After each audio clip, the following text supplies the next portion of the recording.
Bwana asifiwe sifa. Amen. Nimewambia na njesafu kuna namba 4 hapo. Tukiongeza komanda tunakuja namba 5. Komanda unataka 72. Sasa kuna 72. Lakini kanisa leo hata mtalijianga. Haleluya. Sasa tunataka 72. Sio kuna zile tuliko mimi. Haleluya. Bwana asifiwe sifa. Amen. It is good that tujifunze katika sifa na itakuwa nzuri. Huyu Wakorintho wa pili kifungu cha 9 mstari wa 6 ananiambia hivi. Wakorintho wa pili 9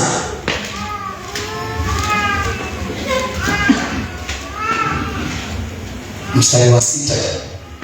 Lakini nasema neno hili, apandaye hamba atavuna hamba, apandaye kwa ukarimu atavuna kwa ukarimu.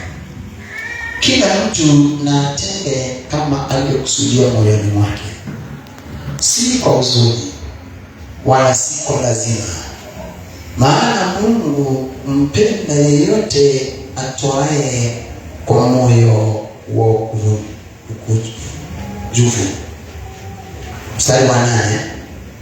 Na Mungu aweza kuwajaza kila neema kwa wingi, ili nanyi ukiwa na riziki za kila namna siku zote mpate kuzidi sana katika tendo jema, kama ilivyoandikwa,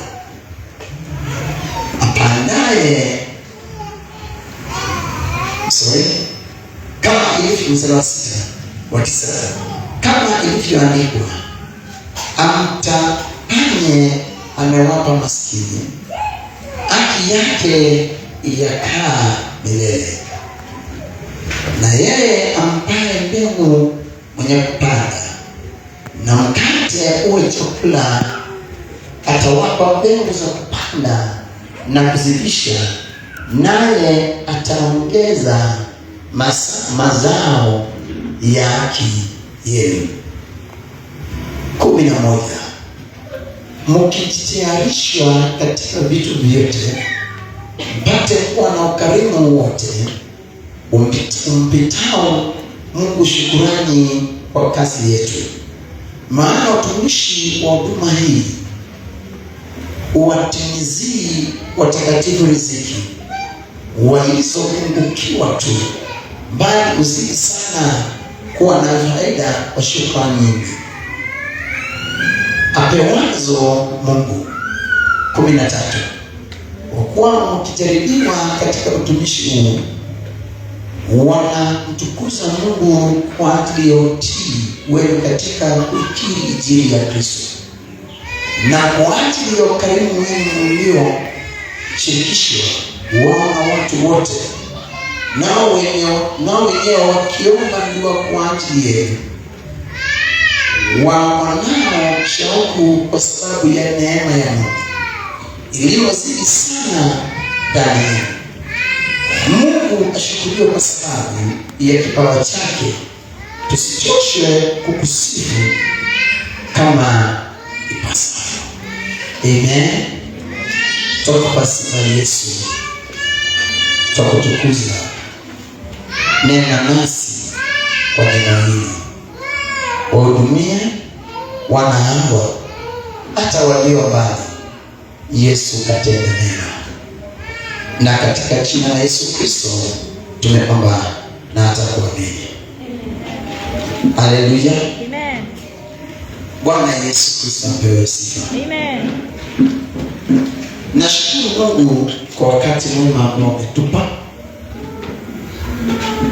na kama wiki ambao tumekuwa nayo katika mafunzo ya ibada za katikati ya wiki ile, wahidi kuna vitu ambazo nitakuja kuhubiri siku ya leo,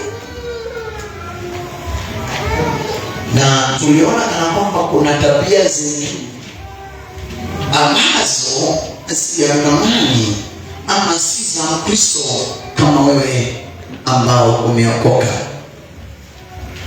Jambo la muhimu sana kwa kuwa umeokoka na mimi nimeokoka, na leo muhimu zaidi ni sisi wana wa Mungu, wana ambao tumekombolewa, tumefunguliwa. Yesu ametulipia gharama yake. Ni mimi na wewe tuwe nuru. Haleluya. Ni mimi na wewe tuwe nuru. Maana kuna watu walio katika giza. Kuna watu ambao wapendwa wameokoka, lakini huyu mtu maisha yake haikubadilishwa na ule wokovu ule. Na kila saa mtu hiyo anajiuliza, kwani yako wapi Mungu? Bwana Yesu asifiwe. Na kwa kukosa kuona nuru, uliokoka ukiwa katika giza, na bado ile nuru iliingia ndani yako, hiyo nuru bado haijawaka. Bwana Yesu asifiwe. Sikufichi katika matarajio yote ya mtu ambaye ameokoka, kuna tarajio ambalo ulikuwa unatarajia kutoka kwa Kristo. Kuna matarajio ulipohubiriwa, sikufichi. Haleluya. Amen. Ulipohubiriwa, kuna ile tarajio ambalo ulikuwa unatarajia ulipookoka. Kweli ama si kweli?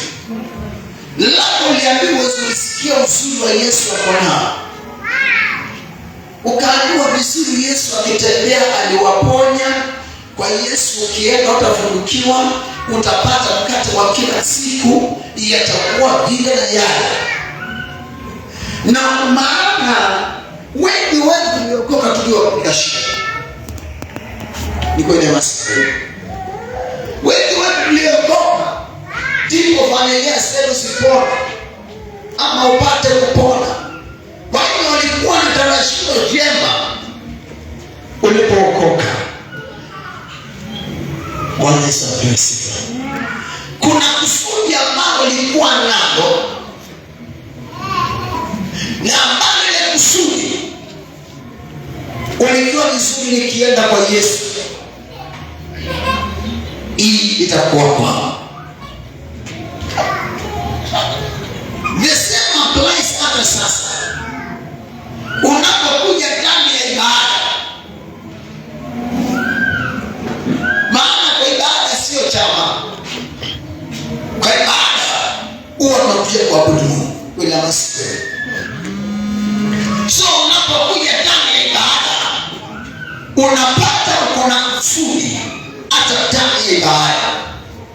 Labda kuna mtu ambao anakuuza vizuri la stiki, ameng'ang'ana na biashara iko chini. Sasa anapokuja kwa ibada ya siku ya leo, ako na kusudi kana kwamba ndani ya ibada si Mungu yuko, si yeye Mungu yuko mahali hapa. Huyu mtu ako na kusudi kana kwamba anapoingia kwa ibada nitaona Mungu. Haleluya. Amen. Okay. Na kanisa kuuliza what you call in compassion. Na ambao utakani ama ukajibu mwenyewe. Nikikuuliza swali moja, kwa nini ambao unapanda gari kutoka kule kuja hapa na mahali huko umeacha kanisa?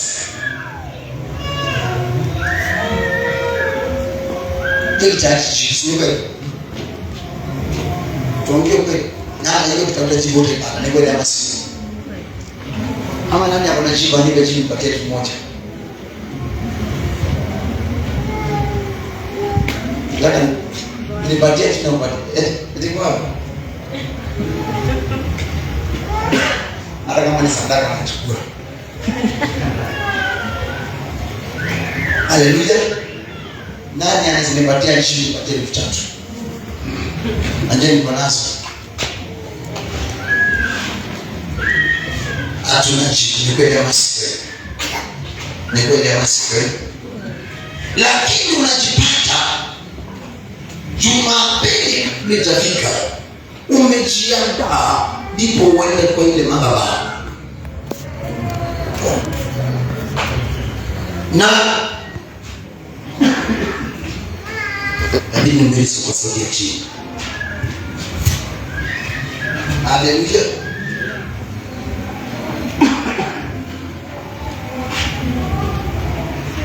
Inabidi Jumapili umejiandaa. Naona hakika naenda katika hiyo kanisa. Na ukiulizwa uzuri wa hiyo kanisa, huwezi kueleza. Na kama unaweza kueleza, unasema vizuri, mimi napenda ili baada vile nakuwa. Mimi napenda maombi. Na labda nilipoenda katika hayo madhabahu, maisha yangu yalibadilika. Bwana Yesu asifiwe. Kuna kitu ambacho kilifanya watu wamfuate Yesu. Haleluya. Amen. Kilichofanya watu wamfuate Yesu kwa wingi, jambo la kwanza ni zile ishara na miujiza zinaandamana na ibada yake. Amen. Na ubiri kwa upole sana. Haleluya. Amen. Iwapo Yesu angekuwa mwana wa Mungu ambaye ana ishara na miujiza ndani ya ibada, watu wengi wanamfuata Yesu. Kila ambacho Yesu anatuhubiria ni kila ambacho Mafarisayo wamekuwa wakihubiri. Haleluya. Amen. Lakini wakati huyu mtu amekuja ambao ni Yesu Kristo na ambao ndiye baba yetu, akakuja na injili ambayo ilikuwa na mamlaka kuliko wale ya Mafarisayo. Naomba unielewe. Naomba unielewe. Haleluya. Nguzo mtu mwambie nielewe.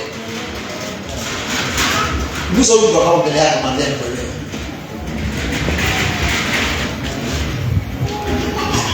Nguzo mtu mwambie nielewe. Haleluya. Waona injili ya Yesu Kristo iko tofauti na injili ambayo tumezoea kuhubiriwa. Watu wakaamua huyu ndio tunafuata. Bwana Yesu asifiwe. Amen. Hapo nielewi. Haleluya. Amen. Nataka nipeleke pole pole. Yesu hakuja na Biblia nyingine ambayo imeandikwa na yeye. Alikuja na ile Biblia ambayo ilikuwa inasoma na Yohana Mtakatifu. Repent because the kingdom of God is near. Haleluya. So hawa watu ndio maana walipopanda na kuanza kuhubiri, wakaulizana, ni nani huyu ambao amekuja na injili iliyo na mamlaka zaidi? Huyu mtu ametoka wapi? Wanaelewa? Haleluya. Maana kilicho ndani yake sio kila ambacho walikuwa wamekizoea. Na maana alikuwa ndio wanaulizana, huyu mtu ako na injili iliyo na mamlaka hivi, ametoka wapi? Si tumesomea injili, tumesomea sheria, lakini bwana sisi hatuna mamlaka aliyo nayo. Haleluya. Hatuna ile mamlaka aliyo nayo, sisi hatuna. Na hivyo walipoyaona yale mamlaka,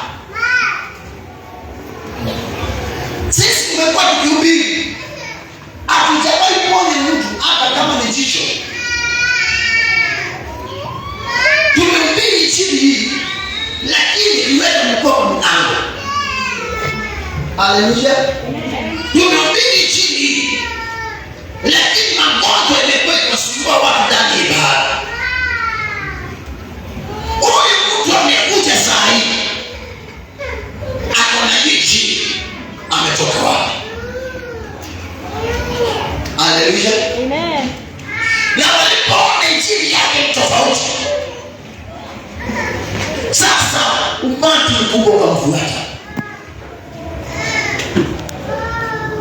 Alaki ya watu ikamwandama, maelfu ya watu ikaanza kumua. Kisha maana kila ambacho kimekuja ni tofauti na kile ambacho tumezoea. Lakini kwa siku hizi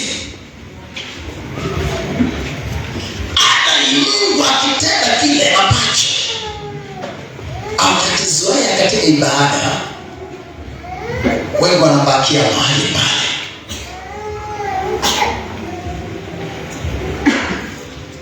Haleluya. Amen. Utaona mtu mwingine akisema sijazoea hii ibada inaniyo. Mtu inaniyo ana roho akia chitachi. Maana wewe sio wote walizoea walitusijili ya Yesu, lakini waliona kilichokuwa ndani yake.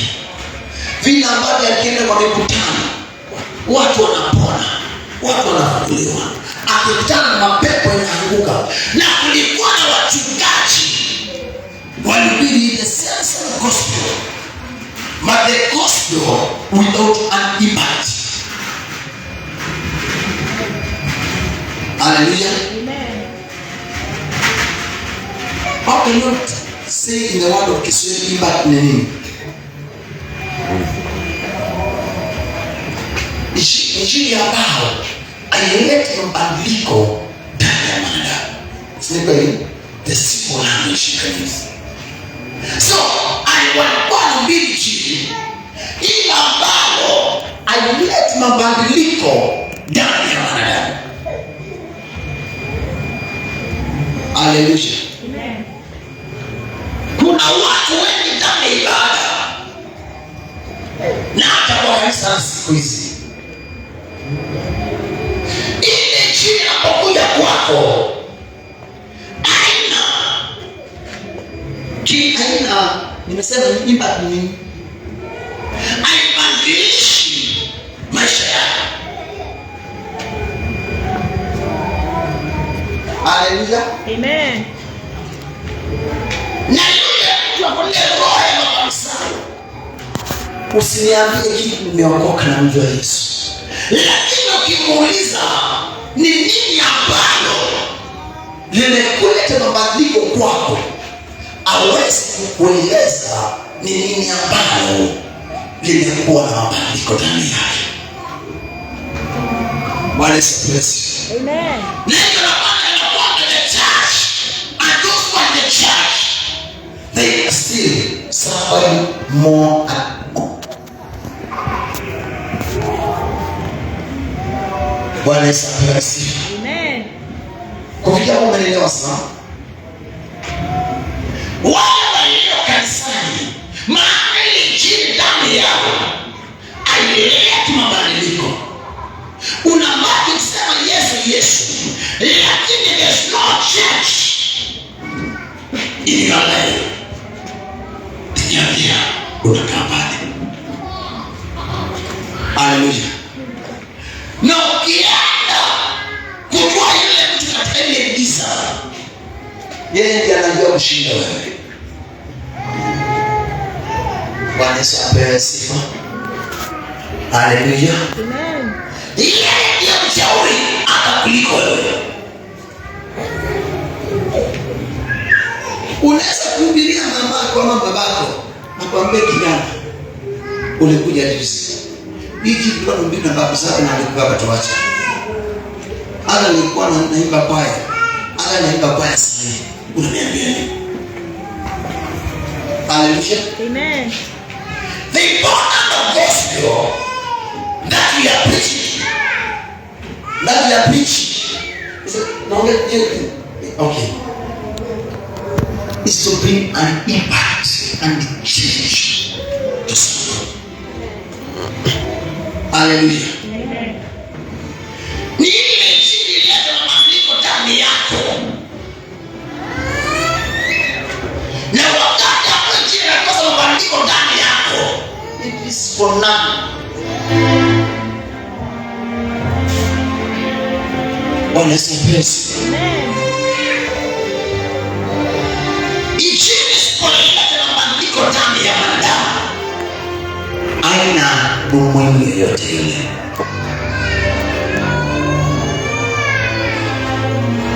Neno ni vizuri. Yesu anapohubiriwa ndani yako to bring a change in you. Umekuja kama ibada na matarajio fulani, unangojea kitu fulani, so is the responsibility ya mtumishi wa Mungu ambao Mungu ameweka madhabahu ahakikishe kila mtu amepata tarajio ya moyo wake.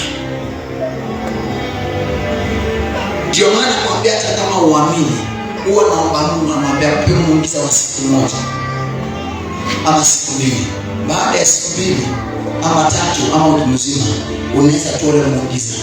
Ndio ajue kana kwamba ndio ajue kwa Mungu. Hallelujah. So the gospel, Yesu ambao injili ni kuleta impact, mabadiliko ndani ya maisha yako.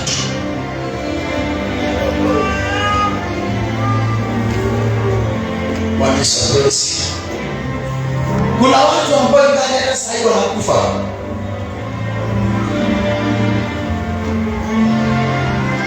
Wanaungua.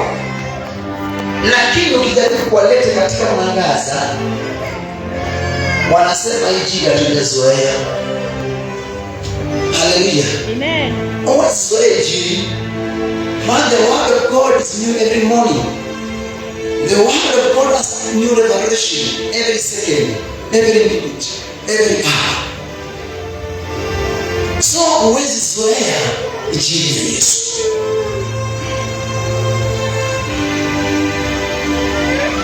Watu wanatafuta miujiza kwa nini? Ama washirika ama Wakristo wanatangatanga kwa nini? Maana hii injili inahubiriwa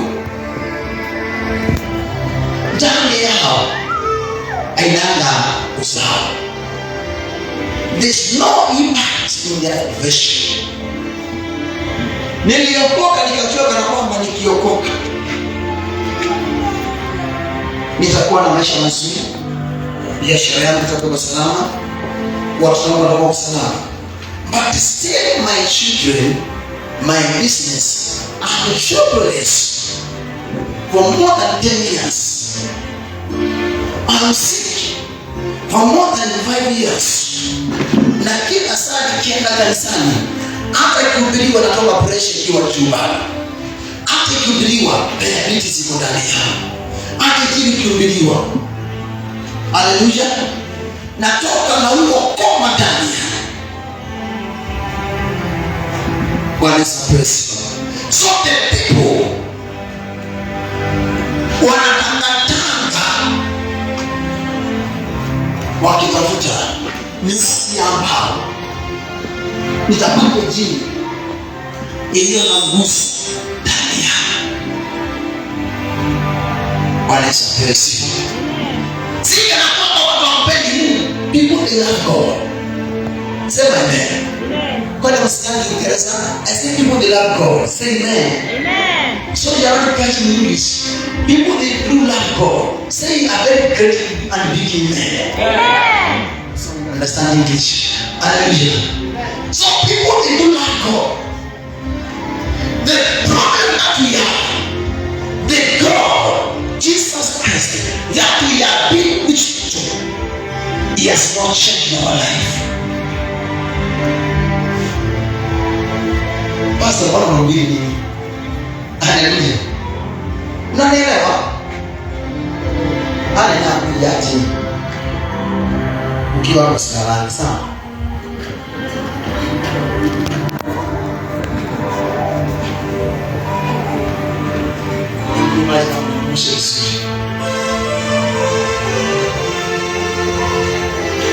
Nimesema hivi. Sisi ni maji. Ni mambo mengi.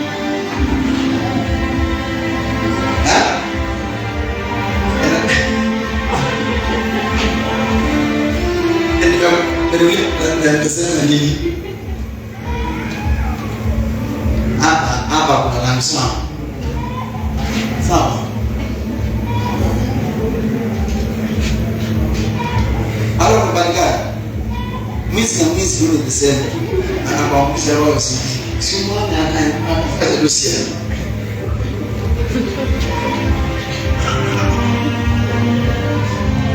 Haleluya. Kila sasa kutoka hapo. Yule Yesu anaambiwa kuhusu yeye. Alete mabadiliko ndani yako.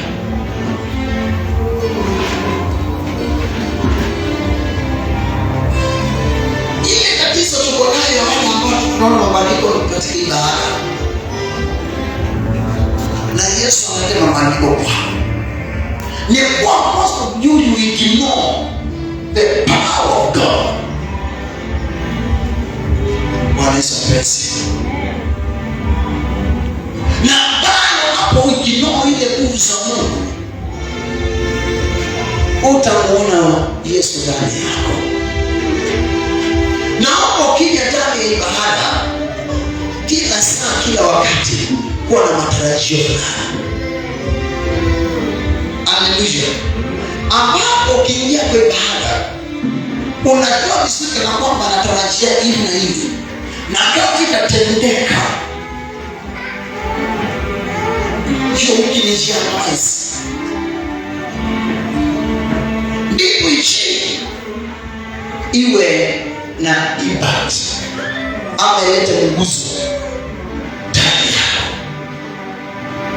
Bwana Yesu apewe sifa. Amen. Haleluya. Amen. Kufikia pale sisi kama unanielewa sasa.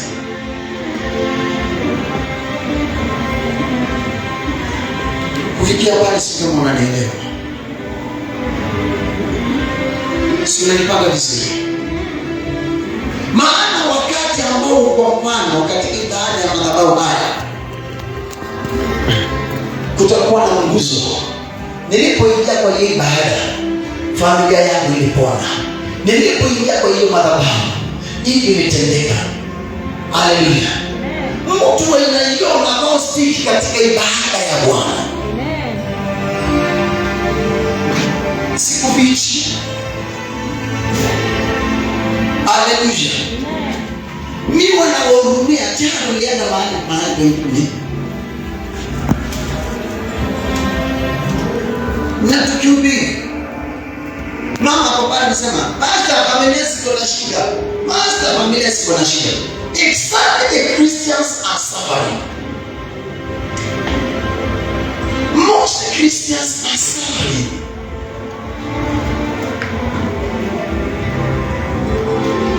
Wazazi wanalilia watoto, maana watoto wao wameharibika, wamekuwa walevi, wamekuwa hivi, wamekuwa hivi. Bwana asifiwe. Amen. Jana nilikuja kwa gari, nikasikia mama walikuwa wanaongea. Wakiongea shida ambazo mahali mwisho wao mahali wametoka huko wametoka. Maana kwa wametoka kwa sisi ni kwamba ni kweli. Nilikuwa naongea kwa haraka. Vile ambao ni asari. Bwana asifiwe. Na huyu mtu mwanzeni ni wale mpaka Disemba, isakuwa ya master, isakuwa ya sina, isakuwa ya worship team member, isakuwa ya kanisa, isakuwa of the church, is the youth of the church. But the people, they are suffering. Hallelujah. Hallelujah. Amen. Right? Because the gospel has no impact. Inapohubiriwa.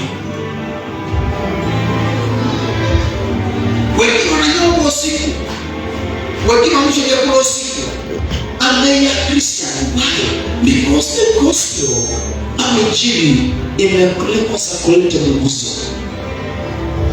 Na sisi liko na tatizo. The problem ni mizizi. Haleluya.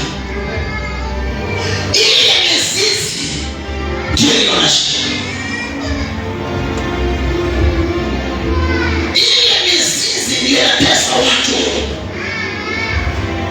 Na hiyo nakwamba the church. Tuko pale, tumeokoka, tumefanya hivi, lakini hali sahihi. Haleluya. Hakuna mtu mrefu kama mimi, wala mbaya kama mimi, wala mkosaji kama mimi. Aidha mnambali kukosa. Lakini ukipatana na injili kwa ngiza ya mahali kuna ishara za Mungu kwa mbele yako mpe. Haleluya. Maana kuna mizizi mizuri ambayo imeunganika na yale madhabahu. Kuna mizizi mizuri ambayo iko ndani ya ile madhabahu. Haleluya. Na wakati ambao mizizi ni mizuri, wakati ambao mizizi kuna nguvu, uzao unakuwa mzuri. Haleluya. Haleluya. Wakati ambao mizizi imeunganika, wakati ambao uzao ni mzuri, wakati ambapo ile mizizi imepata chemchemi nzuri ya kiroho, mahali papo unaanza kuona mlipuko wa ishara na miujiza. Haleluya. Haleluya. Bwana asifiwe. Maana kuna kitu kilicho kizuri kinapounganika na rutuba nzuri. Na ikiwa kizuri na hata uzao wake utakuwa mzuri zaidi. Haleluya. Bwana Yesu apewe sifa. Haleluya. Amen. Ndipo haya madhabahu yawe mazuri. Ndipo haya madhabahu yawe inaweza ponya. Ndipo yawe na nguvu za Mungu. Ni lazima ikuwe imeunganika. Fungua hiyo picha.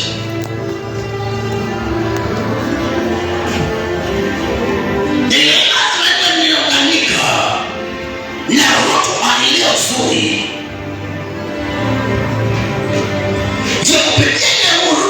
Nzuri, madhabahu ipate mizizi mizuri, na wana wa madhabahu wawe na uzao mzuri. Haleluya. Bwana Yesu asifiwe. Yale madhabahu yaunganike na nguvu za Mungu, yaunganike na uwepo wa Bwana. Na mtumishi wa Mungu yatunze yale madhabahu, mazao mazuri yaonekane katika ibada. Haleluya. Wakati ambapo yale mazao ama ile mizizi haijaunganika vizuri, huyo mtu na wale hao, iwapo mizizi na kosa rutuba, mazao yake ni madhaifu. Bwana Yesu apewe sifa. Haleluya.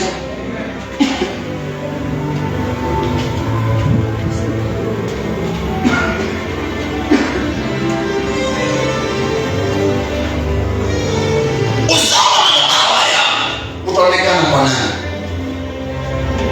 Kwa nini mliyetaja ibada? Wakati mmoja nasema kana kwamba nilikuja nikiwa mgonjwa nikapona. uzao unaonekana. Nilikuja nikiwa sina kazi, nikapata kazi, uzao unaonekana. Haleluya.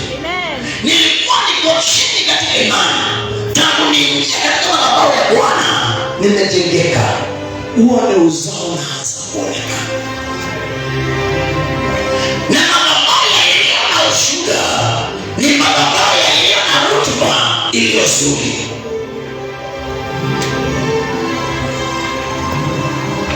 Haleluya. Lakini madhabahu yana ushuhuda. Bwana Yesu apewe sifa. Naomba nikuhubirie kidogo na nikukwaze. Asilimia kubwa ya watu kuja kanisani ukuje sababu ya shida zao. Ni kweli ama si kweli? Kule nje nimeshindikana. Hata kwa waganga na waganga nilishafanya nikaenda, lakini nimeshindikana. Na hiyo kilichonifanya nikuja kwa ibada ni sababu ya shida zangu nilizonazo. Na yule akija kwa ile madhabahu akose kuona maana ndani yake, anaotafuta ni uzao ulio mwema. Huyo mtu simuenda kwa ibada. Haleluya. Maana yeye anatafuta. Roho yako inaumia, nafsi yako inaugua. Na unapoenda kuunganika na ile rutuba yale madhabahu, na ngoja nibadilishe. Haleluya. Na mtu anaingia anatafuta msaada na anakosa. Anaondoka. Wengine ni kama miti ambayo, ile miti ambayo inamea katika jangwa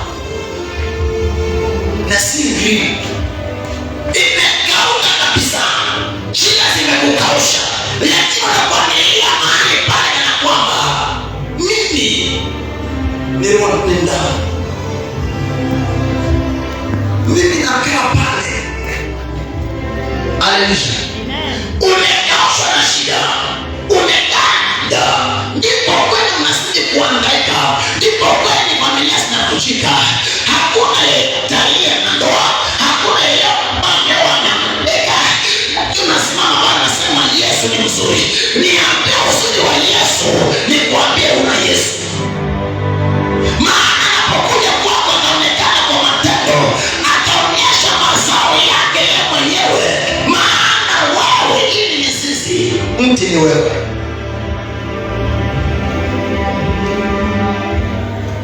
Haleluya. Amen. Roho yako inapanda ndani ya madhabahu. Na wewe mmoja mti unaanza kumea mizizi. Inapolipuka ndani yako ni shuhuda ambazo zinatukuza Mungu. Haleluya. Amen.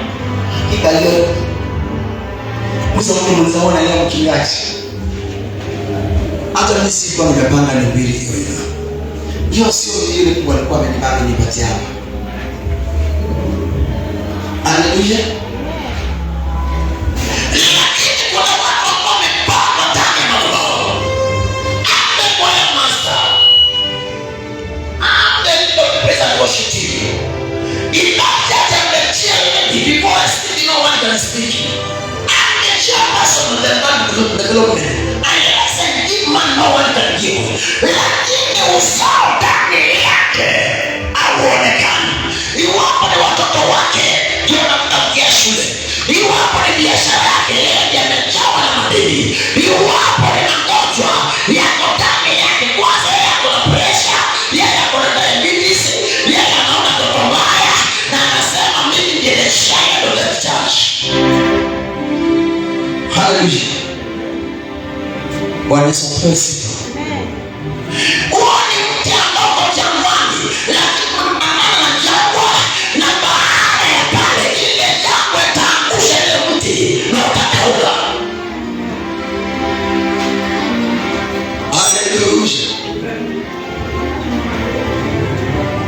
Bwana Yesu asifiwe. Sio uniangalie kitu cha Biblia ndika vizuri. Maana takuuliza swali. Huyu mtu ni mtu ambaye amekauka. Kwa Bwana. Haleluya. Nataka kupatia mfano tatu ya mti. Bwana wa kwanza. Unisikize vizuri. Niko sikiza nikwambie. Nacho tumeenda vizuri. Haya madhabahu ndio yenye rutuba. Haleluya. Maana yako na Mungu, maana yako na nguvu za Mungu. So wakati ambao pastor na kila mchungaji na mtumishi wa Mungu, wewe kwa kila wakati anaomba, pastor atahitaji mwili wako. Umepata? Pastor, mtumishi wa Mungu yetu, ulilia Mungu kwa ajili ya nafsi, na nafsi ya roho. Wakati umenipata sasa? Haleluya. Umenipata? Haina gani? The moment ambao unaomba, hata nikitumia hizi mpaka haleluya. Siombi nimuone Ana, nimuone Benina, nimuone Timo. No. Huwa naomba nikitafuta hiyo roho. Umenipata? Ndio maana Mungu alisema tuambie vita vyetu sio za mwili na nyama. Tunapigana na vya kiroho. Umenipata? So every time tunatafuta nafsi. Tunatafuta roho. Ndio maana unaweza kumbilia chini hapo ukatae pastor aombe mtu apone kama mahali ambapo hajulikani. Umenipata? Why? Because when the people is here, what he release is a spirit which is unseen to any of us. Naongea Kiingereza vizuri. Pastor akiwa hapa anaachilia roho ambayo haionekani kwako. Haleluya. Lakini ile roho italeta matunda kwako. Umeelewa sasa? Haleluya. Unasema nilienda pale nilikuwa nasikia nikiuma na mgongo, nimepona aje. During the prayers, roho imekuja ndani yako kutoka hapa, nenda kuponya. Haleluya. So kila tunachotafuta huwa tunatafuta nafsi, huwa tunatafuta hiyo roho. Ndio damu ya maombi. Iwapo madhabahu haya, yule mchungaji ako na rutuba na roho baada ya madhabahu, anapokutana na roho yako inakubadilisha. Umeelewa sasa? Umeelewa sasa? Haleluya. Munaelewa sasa? Hii ni ngumu. Haleluya. Nani hapa anataka kila ngoma za Biblia? Kama unaelewa ni mkono tu. Kama unaelewa kitu mchungaji ana Biblia, hebu naomba mkono. Wewe asilimia kubwa muelewi. Bwana sapesi. Mama yenu.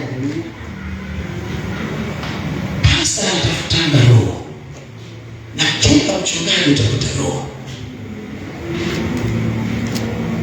Ndio maana nasisikia nikwambia sisi bila kumshiriki mtu mwambie kuita kibebada. Wale kwa kama nyumba. Okay, mimi nazidi kukuombea, sina nguvu, sina kitu kinaweza fanya. Natafuta nini? Roho iliyopotea. Nirejeshe kwa Mungu.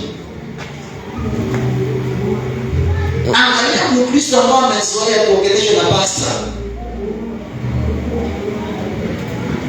Haleluya.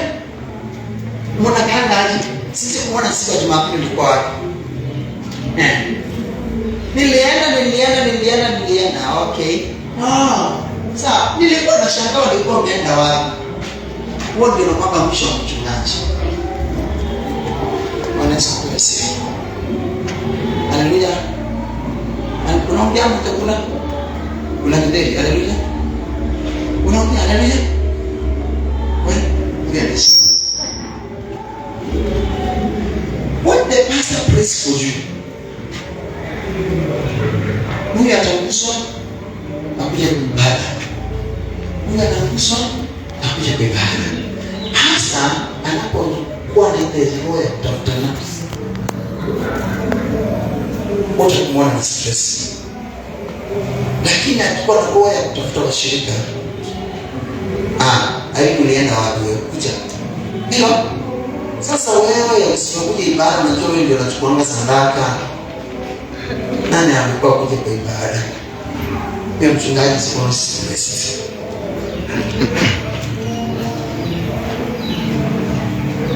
Haleluya. Anakuanga na stress. Lakini mchungaji hapa anatafutanga nafsi.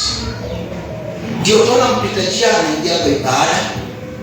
Ndio tunaona mwingine kule hata kwa online anabarikiwa. Bwana asifiwe. Amen. Sasa ukielewa hiyo na wewe ndio utakuja kuondoa ile kitu kako. Nisipokuwa kwa ibada hakuna kitu ambacho kinatendeka. Nani akiona mtu mwenye hiyo anasema nisipokuwa kwa ibada hakuna kitu ambacho kinatendeka. Angalia nisipokuwa kwa ibada mchungaji anapiga simu.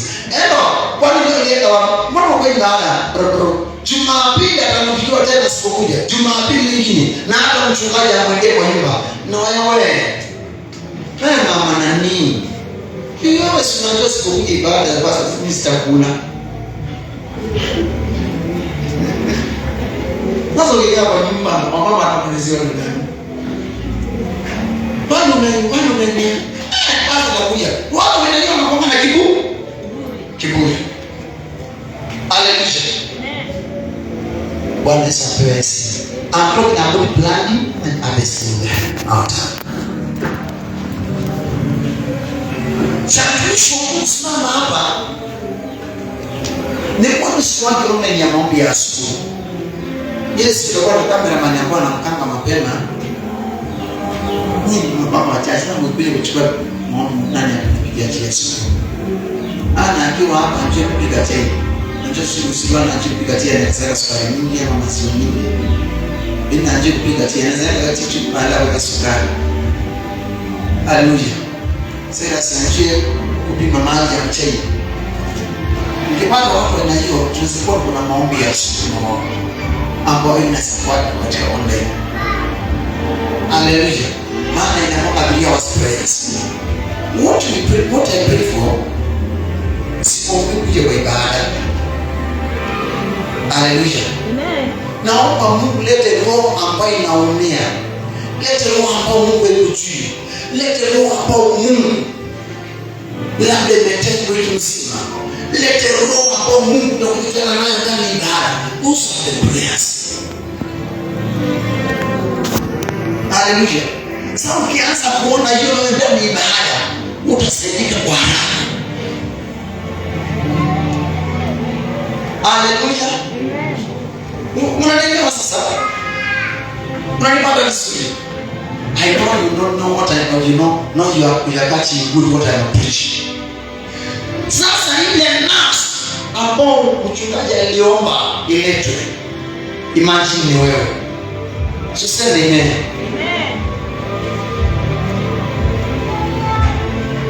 Mama sawa, haleluya. Mungu ongea sasa kweli. Siko sawa? Mama sawa, uko sawa kule? Sasa uko unaomba nini? Ninajua naenda ushangu. Na wewe ushangu sasa hivi kwa mapema. Haleluya. Ndio ambao tena anashinda na ndio hata akienda ushangu anashinda sasa hivi. Bwana asifiwe sifa. Amen. Sasa imagine ile roho kwa mchungaji alikuwa anaombea asubuhi ya leo. Na amekuwa akiombea kusema Mungu wangu walete wale hiyo roho inateseka hiyo anaombea. Imagine now you are the one. See, imagine, you cannot imagine, I'm the one. Truly, I'm the one. Hallelujah. Amen. I am the one. Ile nafsi ambayo mchungaji alikuwa anaombea, I am the one. Nikosema sasa ni mimi huyu. Unanielewa? Wala ambao mchungaji alikuwa anaambia Mungu alete wale ambao wana kazi. Walete wale ambao wanaumia roho sawa. Walete wale ambao Mungu ameokoka na kunyuma. Wengine imani yako chini. Yesu lete hiyo nafsi. Ya ambayo ilikuwa na shetani, inateswa, inaelekea kuliwa. Imagine ni wewe mmoja. Sasa amen. Hapo unaelewa vizuri. Na sasa hiyo nafsi, maana ilivyo katika ibada, inaunganishwa ndani ya ibada.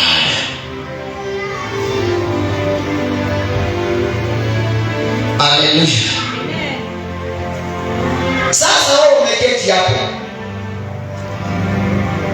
mimi nakuona kimwili, lakini kuna mahali roho yako imeunganika katika ibada. Unanipasa? Munanielewa vizuri sana Bwana?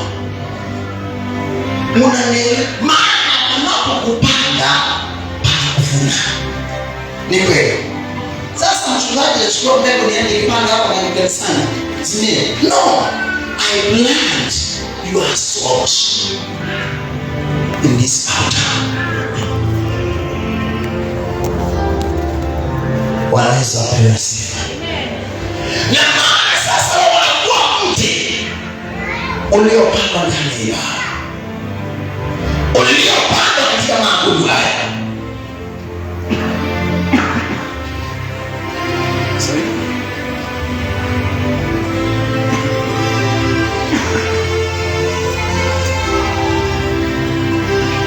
Haleluya. Yule mti iwapo yeye madhabahu, mtumishi wa Mungu kuna rutuba. Maana lazima niwe na roho inayoweza kuleta mazao kweli. Wewe tamalizia sana, ni lazima niwe na roho inayoweza lete mazao ndani. Sikiza. Sikiza. Haleluya. Iwapo sitakuwa na roho inayoleta mazao kweli, itakaa hapa kanisa limekauka. Kama ni maskini namba moja, talaka namba moja, magonjwa namba moja. Why? Because yule aliyepandwa kwa madhabahu kama rutuba, ana rutuba ya kuleta uzao kwa washirika. Haleluya. Injili tamu leo.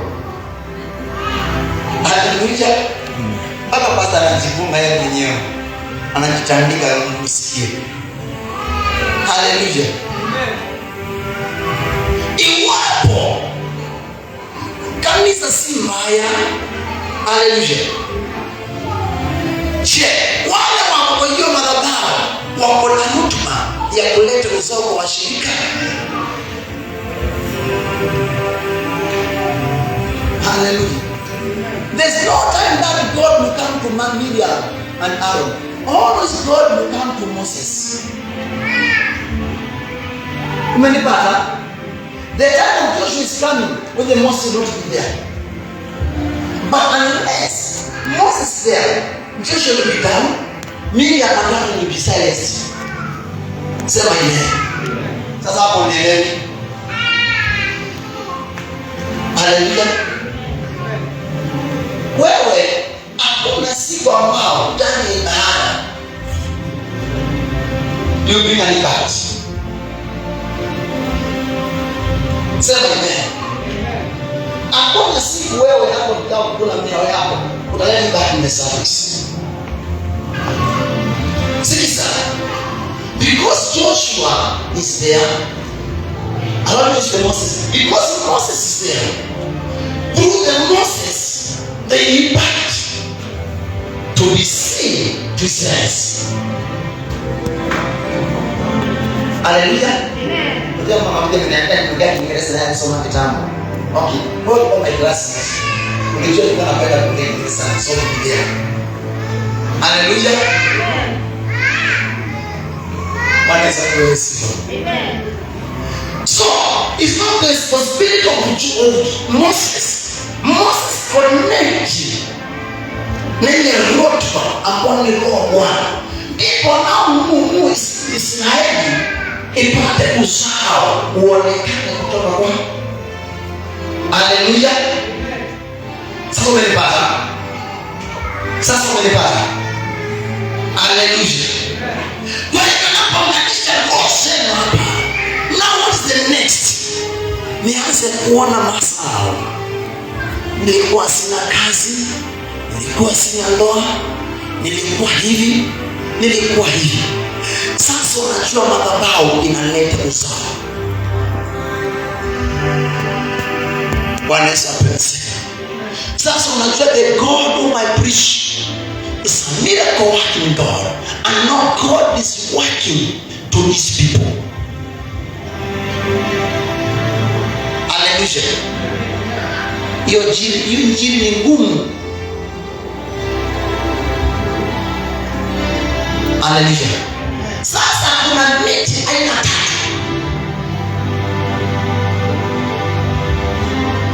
Ambayo mtu wa kwanza, kuna wale ambao wamepandwa katika mchanga ambao ina rutuba. Awazai. Huyu anasema mimi ni fulani damu. Hiyo dini yangu damu. Lakini umekuwa ni kigongo katika jangwa.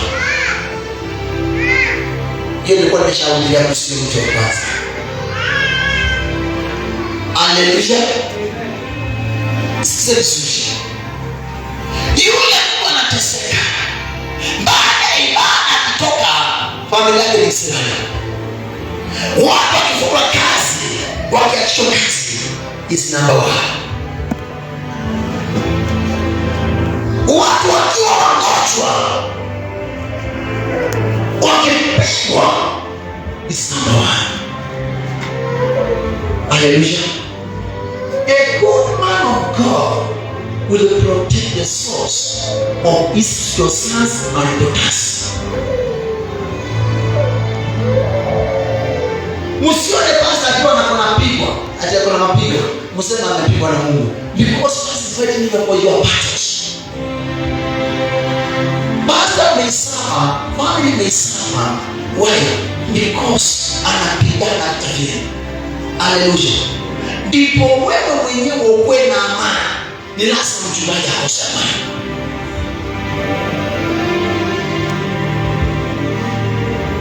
I cannot blame you why you cannot pray for 1 hour. Sasa wewe wanao utaombea nini? Utaomba mpaka kwa ibada unaombea ndani ya chini. Hallelujah. Sema amen. But the man of God and some have more than 5 years. Sorry, 5 hours. Why? Because God protected the souls that God has entrusted him with them in. And kisufundisha. Nimesema hizo. Tafsiri ya Mungu yako na wewe. Maana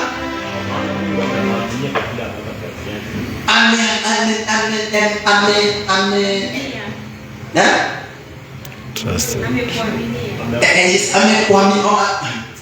Ameniaminia na nyinyi zile nafsi. So now the kazi ya mchungaji to keep to protection. Hapo unaenda kosa kwa muda saa 8. Mungu itangaza na shida. Hallelujah. Ni wajibu wa mchungaji. Hata na kwamba God has wewe sio Mungu sasa wewe. Ana pili ndio huyo hapa. Sasa ukiona kwa ile mawasiliano sasa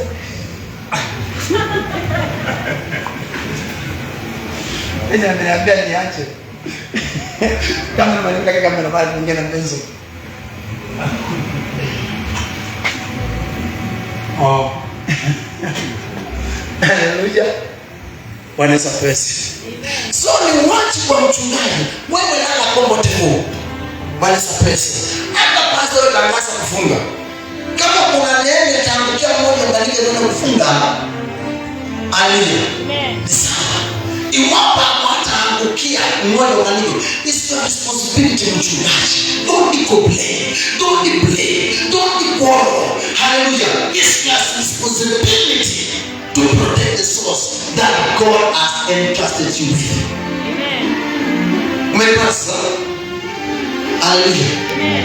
Naweza kuona na wao unaona. It is good. Sika kama basi ni mgonjwa. Asa. Hallelujah. Sika kama hakuli vizuri. Hata anasema anakula vizuri kuliko wewe. Sivyo? Lakini because the spirit is that. Sasa naangalia ana ndoa. Mungu. Hata sasa liko na niliana. Ana kwa nani hapo? Wanataka. Ana mwenye sana kuolewa. Sasa mbali Mungu msaidie tu. Mambo mengine bado. Ni wangu ni Kiislamu. Mungu nifanye nini? Si mama anateseka. So, hallelujah. The past is broken the source. Umepata? Penda sana unaposikia mchungaji anasikia anakuambia muombe, anakuambia kuja kwa ibada. Why? Siko pale unaposikia kuja utapata mchungaji anaendelea. Labda ni pastor hata kama si. Hallelujah. Ikipata mchungaji anaomba, wanawa, anaomba anakuombea. Wewe penda hiyo. Why? Because you are safe.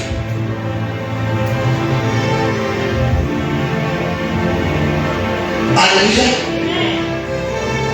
Sasa mnaelewa? Mnaelewa vizuri? Hallelujah. So tukipanda hapa, iwapo roho is not there.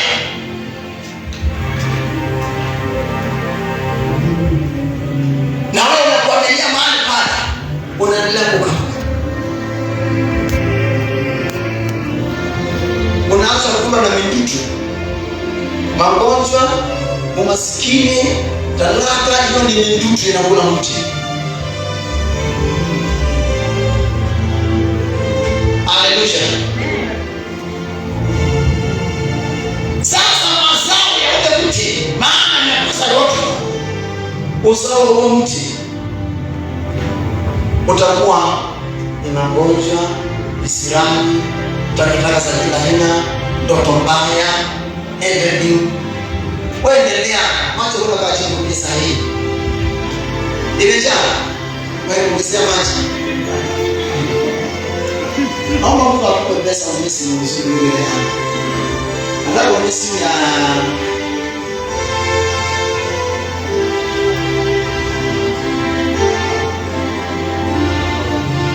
tuko sijui. Kujini hapo kwa bali kwa Mungu miaka bali. Haleluya. Kuna sisi na badilisho singine. Ama futara kuna sisi tu ambazo zile important. Nataka hiyo maneno watu wanapaswa. Ule mchi utasikia niko na magonjwa, niko na hivi, familia yangu iko hivyo, msemo wangu amenibuguza, hiyo kanisa yo. Haleluya. Na shida moja, kuna watu ambao wanakufanga hiyo. Umesimama unakula. Sijui kama uliona ile miti zikivamiwa na locust. Mti inakaa tu kwa hapo tu. Inakula mpaka inaisha kazi na kaoka. Ni kwenda msituni. So there are some of the Christians they are like that one. Why?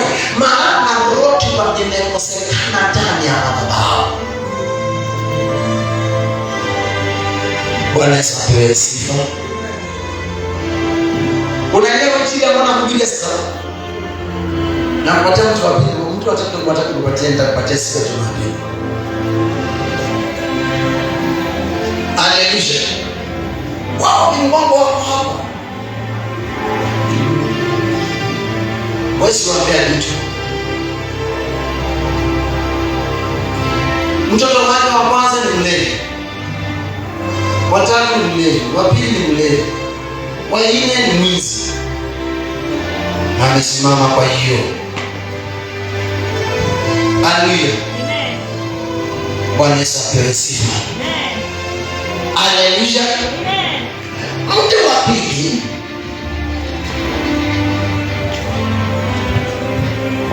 unaweza kuwa uko hapa na uko na rutuba.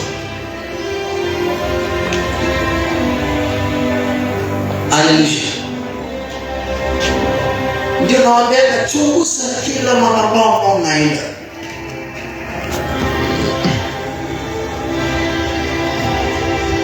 Bwana Yesu apewe sifa.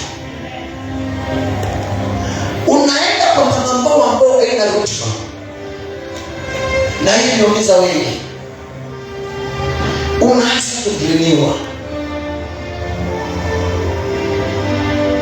Unaomba kuliko mchungaji, unafunga kuliko mchungaji, wewe ni nani? Unaanza kudhulumiwa. Ndio nasikia mimi wakisema kana kwamba nienda kwa hilo kanisa nikiwa sina kazi. Sasa sina kazi. Maana alienda kwa madhabahu ambao ameshinda katika rutuba. Na hivyo anaanza kuondolewa ile rutuba aliyokuwa nayo. Tangu niende kwa hiyo kanisa, maisha yangu yalianza kwenda chini. Simekana na watu hiyo. Simekana kulipiga mambo kama hayo kwenda masiku. Tangu niende hiyo church, mambo ndio yanaanza kuingia kwangu.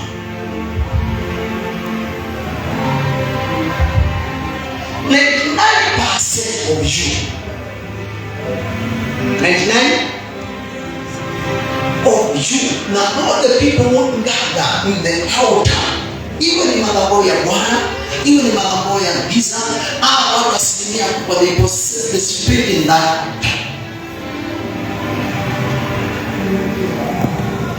Haleluya. Na iwapo umekuja kwa madhabahu kwa mfano, na hiyo wanalilia sana Mungu, isiku hapa. Kuna mtu anasema tangu niingia katika kanisa hili kwa mfano, niliingia nikiwa na utajiri mlishi. Okay, naweza kumaliza kwa utajiri wako iwapo roho yako. Okay. Tutamwambia kama Apostle Arsenal alisema iwapo chochote ambacho nilipata kilikuwa cha giza, ukienda kwa mambo ile yote ya Mungu, jambo la kwanza utaishiwa, ndio uanze kumea tena. Utapoteza kila ambacho ulipata katika giza. Maana kula huko unaulizwa. Haleluya. Ndio uanze kumea tena. Bwana Yesu asifiwe. There are two possibilities about the can happen. I'm preaching. Today I'm preaching. Today I'm teaching. I'm not preaching. Hallelujah. Iwapo kwa mfano ukija hapa, kwa ajili kwako ulikuwa ni kwa uchawi, ulienda kwa mganga kupatia kambuti kaanjiliwa. Ukija kwa mambo ile na mtu jambo la kwanza, unapotezanga kazi. Unasafishwa. Bwana Yesu asifiwe.